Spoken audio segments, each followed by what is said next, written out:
સુરેન્દ્રનગર ખાતે 77મા પ્રજાસત્તાક દિવસની ઉજવણી કરાઈ। સુરેન્દ્રનગર પોલીસ પરેડ ગ્રાઉન્ડ ખાતે ઉજવણી કરવામાં આવી હતી। મંત્રી દર્શનાબેન વાઘેલાએ ધ્વજવંદન કર્યું હતું। સુરેન્દ્રનગર જિલ્લાના તમામ ધારાસભ્યો ઉપસ્થિત રહ્યા હતા। તંત્ર દ્વારા ટેબ્લો રજૂ કરાયા। પોલીસ વિભાગે પરેડ યોજી હતી। વર્ષ દરમિયાન સારી કામગીરી બદલ અધિકારીઓ અને કર્મચારીઓને સન્માનિત કરાયા હતા। દેશભક્તિના વિવિધ કાર્યક્રમોનું પણ આયોજન કરવામાં આવ્યું હતું। દેશભરમાં 77મા પ્રજાસત્તાક દિવસની ઉજવણી થઈ રહી છે। સૌ દેશવાસીઓ અને ગુજરાતીઓને ગુજરાતવાસીઓ સુરેન્દ્રનગરના સૌ નગરજનોને હું ખૂબ ખૂબ શુભેચ્છાઓ પાઠવું છું।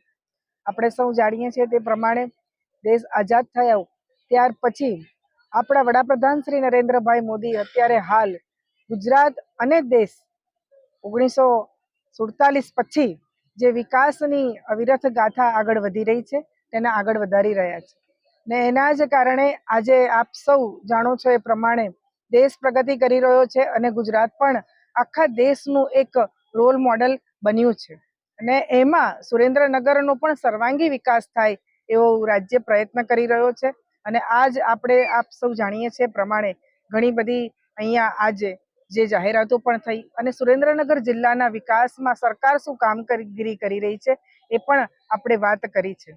આપણા દેશના વડાપ્રધાન શ્રી નરેન્દ્રભાઈ મોદીએ હમણાં જ થોડા વખત પહેલા જ જે સોમનાથમાં ધ્વજારોહણ કર્યું છે એ પણ સૌરાષ્ટ્ર માટે એક ખૂબ ઉત્તમ કાર્ય થઈ રહ્યું છે અને લોકોને ખબર પડે કે સોમનાથ માટે આપણે સૌ લોકોએ શું પ્રયત્ન કર્યા છે અને સોમનાથ અત્યારે ખૂબ સારી રીતે વિકાસ અને ભક્તિનું એક સ્થાન પ્રસ્થાપિત થયું છે।